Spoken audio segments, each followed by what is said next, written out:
Morning, everybody, and welcome to the 58th Learn with Lorna. Wait a second before we get started.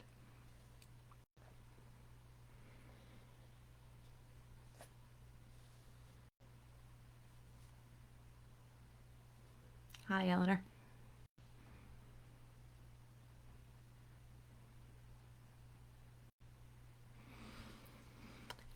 So, as I say, welcome to this week's Learn with Lorna, the 58th in the series. My name's Lorna Steele, and I'm the Community Engagement Officer for the Highland Archive Service. The Highland Archive Service serves the whole of the Highland community with archive centres across the area. So 4 archive centres. We have one in Inverness, the Highland Archive Centre, the Skye and Lochailsh Archive Centre in Portree. Fort William has Lochaber Archive Centre, and then we have Nucleus, the Nuclear and Caithness Archives in Wick. So this series, as you will be aware if you've watched some of them before, is brought to you by High Life Highland at no cost to the viewer. High Life Highland is a charity registered in Scotland, and that there's no payment or subscription required to take part in this series of events. But if you're in a position to be able to donate towards our work, then we are truly grateful for that, and thank you so much to those of you who have done it. I know I say it every week, but it really, really does make a difference to us, and we're incredibly grateful for it. I'm seeing people saying that they've got horrible weather. Yes, we are the same. We have hail and heavy rain, and just a little bit south from where I am, we've got the roads closed with snow. So just a classic May. Okay, so this week we are starting to look at May's theme for our social media theme this month, which is business and industry. And we're starting out with the theme of pubs, inns, and the Temperance Movement, and how all of those things impacted were businesses and impacted businesses, those movements. So a really current subject, again, as last week we talked about developing tourism. This week, talking about temperance and pubs. We've just come through such a really interesting time, aside from all the obvious issues we've had. Interesting time in terms of our history of our relationship with alcohol and pubs and going out, because of course for 4 months in the UK we haven't been able to visit pubs. So that's just reopened in the last couple of weeks for the first time in months and months. So an interesting time to be talking about this subject. I'm glad you've got the sun, Stuart. You've I think, probably one of the only ones. Okay, so as I'm sure any of you who are watching in the UK will know, pubs across Britain are often very central to life, whether that's in a small village community, a town, or across our cities as well. The Highlands and Scotland are no different to that. There is something, there's often a pub to be found within a community setting. And historically, of course, pubs and inns were places for people to rest on long journeys, as well as places where locals could gather. So very much serving that purpose of enabling people to travel through a place while also providing a service to locals. And of course, they were and they still are places of discussion, places of music and entertainment, and of course, to some extent, places of drama. Pubs are often places where there's romance, there's friendship, there's fights, there's arguments, there's camaraderie, places where football teams go together, all sorts of things like that. It's a central part of life often. So what do we have in our collections that talk about pubs and inns in the history of the Highlands and our relationship with them? And also, what do we have in our collections that talks about those times when we haven't had that relationship and we haven't been drinking? So there are loads of different types of records relating to this in our collections, as you might imagine. We hold a lot of plans for pubs and inns being built, leases, sale catalogues, a lot of references in letters, particularly as I mentioned, people travelling through places and referencing where they're staying en route. We hold a collection of the Inverness Wine, Spirit and Beer Trade Association, which includes records relating to the industry. But some of our earliest records relating to public houses and alehouses and vintners relate to money, taxes and licensing. So this is something I've said, I'm sure, on many previous occasions. Follow the money. If you're looking for a record, follow the money, follow who's making the decision, who's involved in that decision making process. And for the wine, beer, pub industry, it's the people who are issuing licenses and the people who are controlling taxes, things like that. Now, the Inverness Borough collection is an extensive, varied, fantastic collection, and I've done a talk on the Inverness Borough records before, so if you didn't catch that one, do go back and have a look. It's a really varied collection. But within this are a series of documents relating to taxes and duties. And included within that part of the collection are lists of those people who, for whatever reason, were in arrears paying their ale or their duty on ale or beer. So, for instance, vintners, innkeepers, victuallers, retailers of ale and beer can be found in there. And so what was called at the time the collector of the impost laid upon beer and ale. Just a handy title to go about with.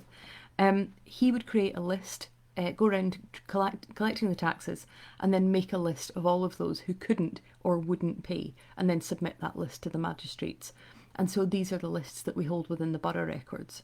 And the earliest of these dates from 1719. And at that time, the collector of the impost was David Stewart, but we have them for many subsequent years.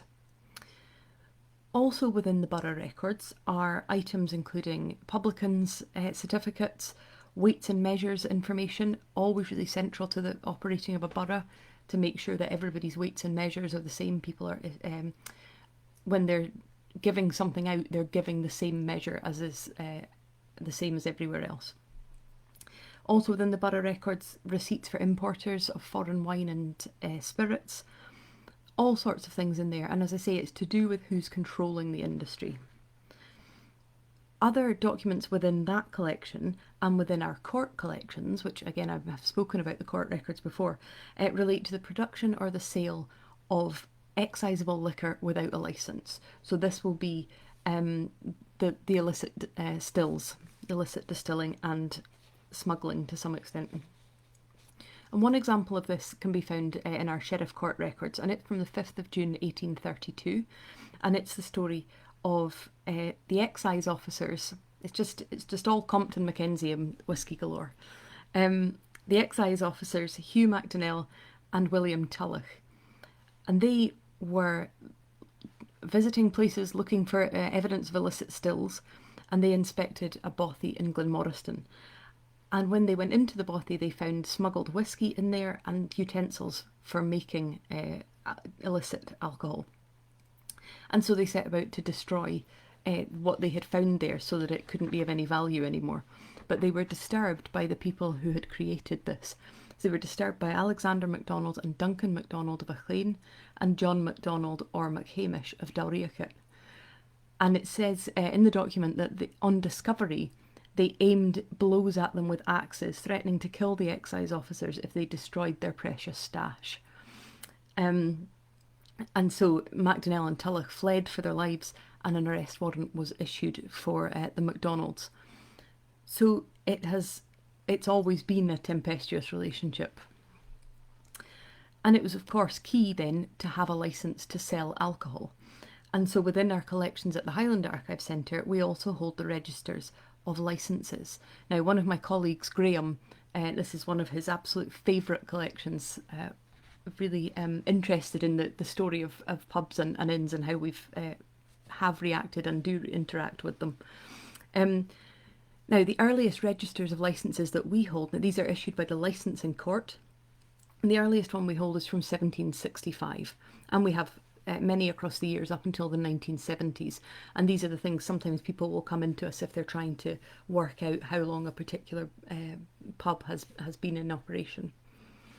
And so a typical entry from these reads like this.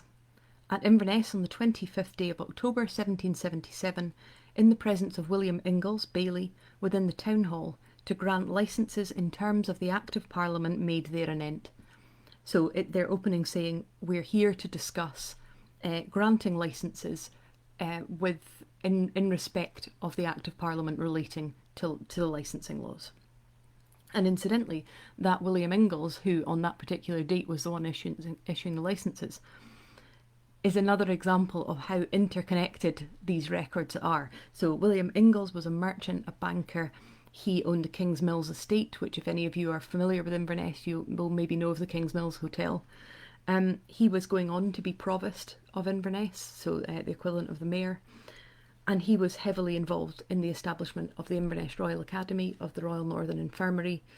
And so again, it's just that thing, you look in a record, a licensing list of register of licenses, and there again is a name coming up that you know well from other things, and you get that sense of how people work together, and how no record stands in isolation, because that person who's in charge of that is also involved with the establishment of schools, of hospitals, and you really get a sense of that interconnected nature of the development of the Highlands.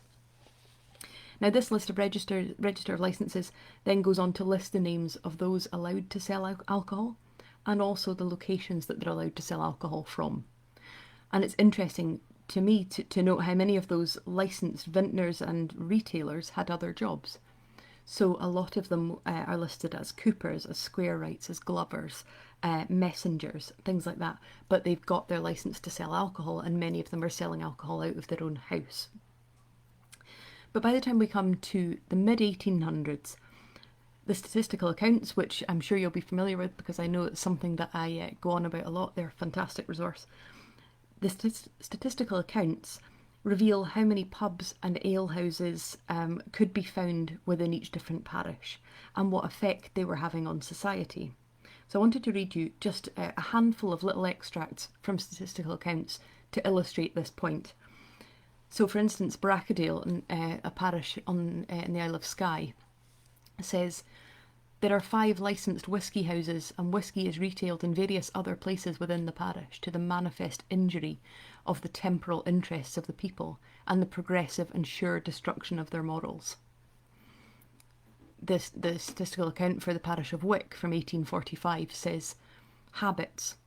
At all seasons of the year, whisky is drunk in considerable quantities, but during the fishing season, enormous potations are indulged in. It may seem incredible, but it has been ascertained that during the 6 weeks of a successful fishing, not less than 500 gallons a day are being consumed. Let it be remembered, however, that at that period 10,000 strangers, as boatmen, gutters, etc., were crowded into the town of Wick. The Dornoch account, 1834, says, in this town there is an excellent principal inn, and also 2 houses licensed to sell whisky. One of these with the inn would be quite sufficient. There are 2 other respectable inns in the parish, one at Meikle Ferry and another at Clashmore. There are 3 licensed houses in the parish, all of which could well be dispensed with, as they are proving injurious to the morals and the means of the people, particularly of the young and the working classes. It should be stated to the credit of the magistrates here, as well as throughout the country, that they have suppressed several of these dram shops. And then the last one I wanted to read to you was from the parish of Kingussie, 1845. And it says this parish contains 2 inns and 10 or 11 alehouses, the effects of which, especially the alehouses, upon the morals of these people are certainly of a pernicious tendency.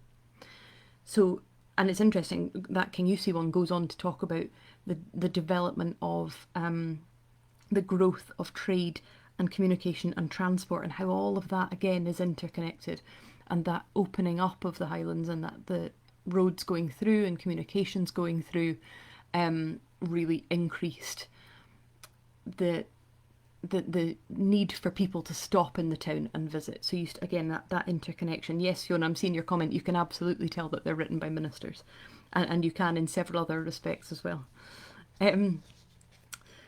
So the impact on the morals and the general behaviour in the Highlands starts to be witnessed, and as Fiona mentioned, you start to see as well within the Kirk Session records, the ministers starting to talk about their concerns, people being pulled up for drunkenness, things like that, and within the court records.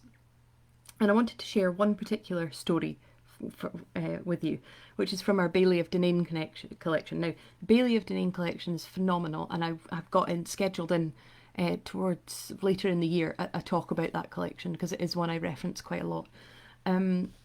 I do have, I think we've scheduled up until June I've put up, but I have them in my head up until the end of the year. So I want to talk to you about one particular document from within the Bailey of Dunane collection, and it takes the form of 3 witness statements, one after the other.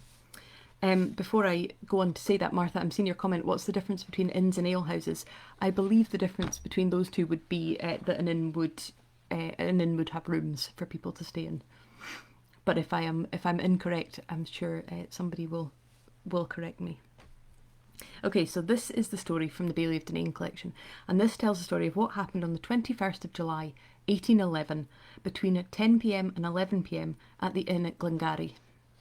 So first one up is the statement of Alexander Robertson, who was the innkeeper at Glengarry, and he says that Reverend Alexander Mackintosh, a missionary, and Mr. Munro, factor for Glengarry Estates, approached the inn and asked who was within.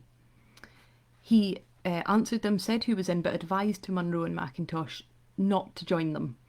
And so Mr. Munro requested a candle and a can of toddy and said, if you take those up to my bedroom, I'll go unperceived past the room that the men are drinking in and I'll just go up to bed. So Munro went up to bed and Mackintosh waited for a chance to pass to his own room quietly. So you already get a sense of what the atmosphere might be like in the room where the men are drinking. So gradually the noise increased and increased from the adjoining room to such an extent that Mr. Robertson, the innkeeper, went to inquire into the cause of the noise. And the document says, but from the reception he there met with from Captain Macdonnell, he thought it necessary to retire and to join Mr. Mackintosh, where he afterwards heard himself abused and threatened by Captain Macdonnell to such a degree that he went to the stairhead to inquire the cause. So he's obviously backed away from the fight, gone along the corridor, and then heard the men in the room bad-mouthing him and shouting about him, and obviously has been a bit riled and has gone back to intervene. So he's gone to the top of the stairs, and Captain Macdonnell came to the bottom of the stairs and started to come up the stairs. Now, at all this shouting, Mr. Munro was awakened, and he came to the top of the stairs, saw that there was a fight brewing, and pulled Mr. Robertson, the innkeeper, away into his bedroom and locked them in for their safety. And at some point during this struggle of getting him away from engaging with this argument, the staircase banisters were broken. Now, then Munro's door was smashed open, and Angus Kennedy and Ewan Breck Macdonnell burst in, attacking Munro and seizing him by the shirt, which was torn to pieces, and hurling abuse at them. Kennedy grabbed Robertson's neckcloth and twisted it round his neck and threw him across a trunk lying in the room. Mr. Munro jumped onto his bed, seized his sword to defend his life, and then suddenly all the candles were extinguished. It's like gold dust when you find a document like this, and I get to share it with you, and it's fabulous. Okay, so then we can take up the story from the servant maid's point of view, because her statement is also included. And she says that the evening had started with high words between Captain Macdonnell and his wife in the parlour, and that Mr. Robertson had tried to step in, tried to intervene with the argument, and to assess if there had been any damage happening. Mr. Macdonnell, Captain Macdonnell, when Robertson had gone in to find out what was happening, had told Robertson to get out, had said that this room is mine for as long as I choose to pay for it, and as long as I choose to pay for what I drink in it. So Robertson left the room, encouraged by his wife, the document says, who you can imagine just going, it's not worth it, come out. The maid then went to say that the party in the parlour eventually broke up and burst out into the road, but then they decided it wasn't over and they went back in to get more drink. And according to the maid, she then ran up the stairs to wake Mr. Munro to stop a confrontation happening. And she also describes the moment that Kennedy and Macdonnell came up the stairs, the attack on Munro, and the fact that Kennedy snatched the candlestick from her hand, threw it down the stairs and broke it. She went to reach just for the candle itself, but it was crushed to atoms in her hand, is exactly what it says. And by the time she returned with a new candle, it was all over. It's interesting to note on her statement that it says the maid speaks only Gaelic, doesn't speak any English at all and can't write, and so they have read the statement back to her in Gaelic. She's said, yes, that's my statement, and then they've signed it on her behalf. And then finally the document rounds off with Mr. Munro's account. And he gets to the point where he says after he's taken Mr. Robertson into his room for safety because he thinks a fight is going to happen, this is how it reads. Kennedy and MacDonnell jointly forced open my bedroom door, extinguishing the lights and seizing my person, apparently with the intention of murdering me. When the petitioner turned out of bed, so he's talking about himself, when he turned out of bed to defend his own life, he had the skin of his face and hands as well as the shirt on his back torn. And in this critical situation, Your Honour's petitioner got himself disentangled with much difficulty and seized a sword to defend himself, taking witness at the same moment that he was compelled to do so in defence of his life. And by the circumstance and continuing in a defensive position in a corner of his own bed, he narrowly escaped the violence intended to him. And so the document finishes, and I don't know what happened, but the document finishes with issuing the warrant for the arrest of these two men. But I think it is such it's just one document that gives such a glimpse into that kind of lawlessness and the fighting atmosphere and everybody's temperament being high and raised and a little bit out of control. And so we start to see through documents like that the concerns about the danger of alcohol, the loss of control, the loosening of people's tongues, the weakening of their morals. And so perhaps this explains why at the same time we start to see the development and growth of the temperance movement. I'll come on to the temperance movement in a second. Just a reminder before I do that this series is brought to you by High Life Highland at no cost to the viewer. That High Life Highland is a charity registered in Scotland and that there's no payment or subscription required to take part in this. But if you're able, as I said at the beginning, to donate towards our work, then we're very much grateful for that, and there's a link to be able to do that in the text of this film. Jenny, I'm seeing your message. I know that you had said you didn't think you would make it this week, so I'm delighted that you've checked in even though you're at a concert. Okay, so we come on to look at the temperance movement and how this started to grow in response to these things. The temperance movement began in earnest in and around about the 1830s, but it really started to gain strength across the country by the 1840s. An example of a society starting was the Wick and Poultneytown Total Abstinence Society, which was founded in 1840. And then the Scottish Temperance League started in 1844 in Falkirk. So all the 1830s and 40s, all across the UK, these societies are springing up. A variety of reasons, but and certainly churches and various denominations heavily involved in that. But that feeling within the statistical accounts of alcohol consumption getting out of control and leading to a weakening of morals and society structure. So the Highlands were involved early in this, as I said, 1840, and we have letters, 1840 for Wick, and we have letters within our collections from the 1830s of people, again within that Baillie of Dunane collection, receiving letters asking them to subscribe to the Inverness Temperance Society and to become a member. Now, I mentioned very briefly at the start the extent of drinking in Wick had been causing concern. By the mid-1800s, Wick was the busiest port and harbour in Europe. And in the herring season, as I mentioned there, you could get up to 10,000 people visiting to work. And so the population would quadruple, and alongside that went a demand for alcohol. In the 1840s, if you remember there some of those statistical accounts, one day I will get right through that word without stumbling.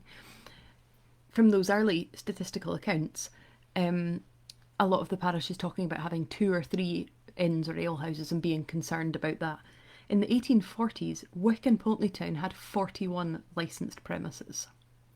And it was being calculated, as I mentioned, that about 500 gallons a day would be drunk. Another estimate says 800 gallons of whisky alone every week. And the whisky was used as payment. It was given to fishermen leaving port to ensure them a safe journey. It was given to the women gutting the herring, and there would be again around 3,000 or 4,000 of those. And of course, alcohol has always played a part, as it continues to do, in things like weddings, funerals, baptisms, those big life events. But what happened in Wick was that this increased alcohol consumption was tied alongside increased lawlessness, crime, disturbances, and things happening. And they came to the conclusion that total abstinence was going to be the only way that this could be controlled. And so at this time we start to see the construction of temperance hotels, temperance inns, temperance halls, and as I mentioned, that connection of the church being involved in that. And we hold within our collections in Inverness pledge books and pledge cards from within our Methodist collections, petitions within the collections to build temperance hotels and halls. And that's the same across all. We have records within the Lochaber collections as well of people petitioning to build hotels. One of our regular readers who is able to get back in now we're reopen in Inverness, one of our regular readers, Mary Mackenzie, had contacted me ahead of this talk, and because she'd seen it advertised, and she's written a book about the development of the town of Newtonmore and how just a wide-ranging look at Newtonmore's history. But she had contacted me to share some of her research about temperance in Newtonmore, and so I wanted to use that, thank you to Mary, to talk about how the temperance movement impacted one town, just as an example of how that impacted one town, because this would be typical of many communities right across the Highlands and across the country. So in Newtonmore, or across Badenoch and Strathspey, the area that Newtonmore sits in, Mrs. Brewster Macpherson of Ballaville and the Countess of Seafield led the movement, the temperance movement. They seem to have been the movers and shakers within it. And again, that's important, and it's something we see across the whole movement, is that women are very heavily involved in it. I don't know if that's because they have been the ones pulling their husbands back from pub fights, as they were in that previous document. So these two ladies across Badenoch and Strathspey provided non-alcoholic drinks at events, publicised the temperance movement, encouraged support for it, and various temperance hotels opened in Newtonmore. So John Anderson took over the West Inn, which for any of you who know the town is now the Mains Hotel, is now the Mains Care Home, and turned that into a temperance hotel in 1893, later transferring his house, which is now the Breiriach Hotel, into a temperance hotel. And that's just two examples. There were others, and I'm fairly familiar with Newtonmore, and looking at Mary's research, I thought that's pretty much every hotel that is in the town has at one point been a temperance hotel. And at the same time that those hotels were turning over to be temperance hotels, there was the creation of numerous groups and organisations and societies encouraging abstinence. So in Newtonmore alone, they had the Band of Hope, the Good Templars, the Mutual Improvement Society, the Oddfellows, the White Well.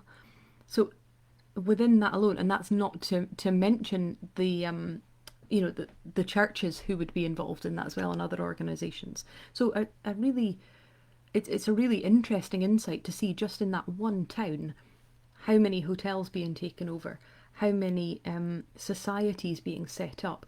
And in Mary's research, she came across the fact that many of those were aimed at young children as well. So there's a youth movement to get people from a very young age, right through their teenage years, involved and embedded in the temperance movement. And we hold references to these things within our collections in valuation rolls, in local newspapers, and in some of our privately deposited collections, for instance, the Whitewell records. So, but I wanted to finish by coming back to talk about Wick, because I've mentioned the very particular level of issue that there was in Wick because of that industry. I wanted to finish off by talking about the temperance movement in Wick. Now, in addition to that growing feeling that temperance was the way forward and the way to protect morals and protect society, and the public feeling that was growing around the problems caused by alcohol, there were two additional things which had a very specific impact. The first one was the 1911 Temperance Scotland Act. That act gave local communities the power to hold a poll and decide whether their area went dry or remained wet.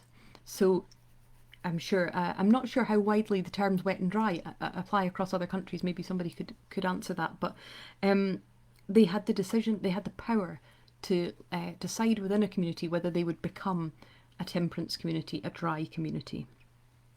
So that was one thing that had an impact. The second thing came about as a kind of side effect of the First World War. During the First World War, and I've certainly touched on this in weeks where I've talked about World War I, the all-encompassing Defence of the Realm Act, DORA, put all kinds of restrictions on people's lives. And as I spoke about it before, very similar to what we're living through, unusual decisions that the government is able to take because of such an unusual circumstance. And there were limits placed on alcohol consumption during World War I. So there were controls on pub opening hours, beer was watered down, there was an increased tax on alcohol, there was no treating allowed, so you weren't allowed to buy drinks for other people. And this was all to do with, again, maintaining control of people's behaviour, but also they felt that alcohol consumption had a detrimental impact on morale, and so it was important for people not to be drinking. And so those two things happening in quick succession, on top of the growing feeling anyway about the dangers of alcohol, resulted in Wick taking advantage of the Temperance Act and having a vote on the 28th of May 1922. And that led to 62% of those voted for Wick to go dry. And so I find it extraordinary, and thanks to my colleagues in Wick who have kind of shed some light on this for me, Belinda in particular, one of my colleagues. Wick went on to be a dry town for 25 years. And so people had to either go to Thurso or other local communities to get an alcoholic drink. The other possibility was to develop an ailment that required alcohol as a treatment, or of course to avail themselves of one of the nearby illicit stills or illicit alcohol production sites, which were certainly in existence. And Nucleus, our archive in Caithness, holds a variety of material relating to this period of Wick's history. Temperance newsletters, posters and journals. For instance, I'm going to read the names of the titles because I will get them wrong if I don't. The Teetotal Current, the North Abstinence Advocate, the Temperance Advocate. So a range of pamphlets, leaflets, newspapers, lectures and talks designed specifically to encourage temperance and build a community around it. So as I said, all of those societies produced tracts and leaflets. They were aware that by closing the pubs, there may be a lack in the society feeling of gathering and togetherness and entertainment and social interaction. And so these temperance societies often put on plays and dances and fairs and talks and lectures and things like that. And they also believed a lot in self-improvement activities, so encouraging people to visit libraries, to read, things like that. And as I mentioned earlier, an interesting role for women within this temperance movement. And they found that they were able to take on positions of authority within the temperance movement that they hadn't been able to take on anywhere else, which is just an interesting thing to note. And that can be seen both within Mary's research within Bainoch and Strathspey, but also within the Nucleus collections as well. In addition to the obvious impacts of the temperance movement, the movement also impacted businesses and architecture across the Highlands. So as I mentioned, there were temperance halls constructed, creation of new hotels, closures of businesses such as pubs. An example being the Old Pulteney Distillery, which closed down for many years, it was open before it, closed during that time of Wick's being a dry town, and then reopened again. Over that 25-year period, the ban was challenged 4 times, but was never overturned until December 1946. And that was when the local population, one source said they turned out in force to overturn the ban. And Wick's dry period ended on the 28th of May 1947. So it had been exactly 25 years. And I was interested, I don't know if anyone is watching in Wick today, I know sometimes we do have people in Wick, but interesting to note that my colleagues in Wick were telling me that sometimes some locals still mark the end of the Wick being a dry town, raise a toast on the 28th of May. So that's why I've put it in now, so you've got time if you want to mark that on the 28th of May. And so interesting that went on really for longer than many of the American communities who are so much associated with prohibition and temperance. but an interesting time in the Highlands history, and so our relationship with alcohol, with pubs, with inns, and so on continues. And as I mentioned at the start of the episode, it will be interesting to look back at our collections in the future, because of course we're still collecting actively all the time. So we're, as well as reflecting the past, we're collecting the present, so that in the future, when it's the past, we've got it. It will be interesting to look back and see how what the impact has been of this time on our relationship with alcohol in the Highlands. I'm going to stop there, but I hope you've enjoyed this talk on this subject. It was an interesting one to put together and to think about. And as I say, so it's one of those subjects that, although the legalities around it may change, the relationships between people and the subject don't really change that much. So I hope you've enjoyed that, and hope you can join me next week. Next week I will be looking at the aluminium industry in the Highlands. Surely that's not going to be another word I can't say. So I hope you have enjoyed that. Reminder that this series is brought to you by High Life Highland at no cost to the viewer, that High Life Highland is a charity registered in Scotland, and that there's no payment or subscription required to take part in this series. If you're able to donate, as I say, the link is in the text of this film, and we're truly grateful if you are able to. If you haven't yet filled in the survey about this series of talks, then please do that. I'm going to close it probably at the end of this month, so that it's had a 2-month run. But if you have done so already, thank you so much. I can't tell you how much I appreciate the time that you're taking to fill in the survey. It really is helpful. So thank you very much, and I will see you next week. Thanks, Kate. You rock too.